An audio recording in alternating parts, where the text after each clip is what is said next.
Nia DaCosta, thank you very much for being with me today. Of course, thanks for taking the time.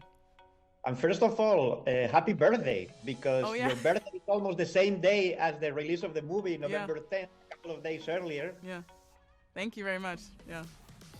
And I was checking your birthday because you are the youngest Mm, director of any Marvel movie, mm, which is amazing. And you are now only 33, in 34 in a couple of days. yeah.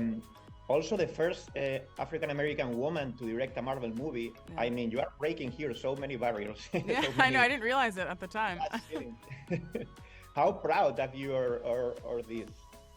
Oh no, it's great. I mean, I think for me the biggest excitement is that there'll just be more people after me who can take these mantles and run with them, which is really exciting. But yeah, it's really cool. Also, the movie itself. I mean, this is the sequel of the 2019 Captain Marvel movie. That it was the first one with a female lead in the MCU. But now you have a group of females. You have this family of three female superheroes. How important is that for you also? It's really important and really awesome. I mean, I was really excited when I found out that Marvel even wanted to make this movie and put these women together. Because I think initially I thought Captain Marvel 2 was just going to be Captain Marvel, and we're getting more. I thought it might be her in Boston, hearing more of her Boston accent, seeing more of her life, on Earth. But putting these three women together was so exciting, and also creating a dynamic where you see them sort of become a family, become a sort of team, was really exciting to me. So I was really happy that I got to do it. And obviously we have Brie Larson back in the in the role of Captain Marvel, but we have two new characters, Miss Marvel and also Captain Monica Rambeau. Could you tell me a little bit about? I mean, you were mentioning it, but about the dynamic of these three that are very different characters, different backgrounds, different. I don't know. I think it's very beautiful that how much they represent with these three characters, right? Yeah, it's great. What was really exciting to me about them was like they all have the things that they're trying to overcome.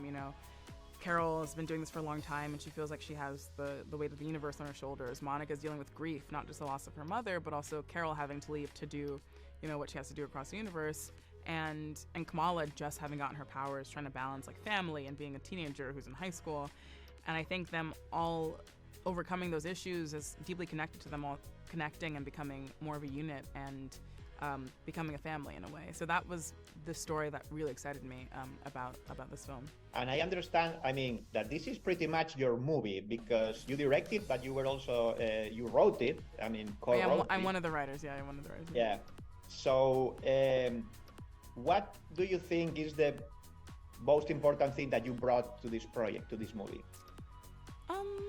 I mean, for me, the most important thing for any project is the characters, their emotional lives, emotional truth of whatever they're going through. So in the midst of all of the flying and the pew pew and the switching, you also have like real human beings under there.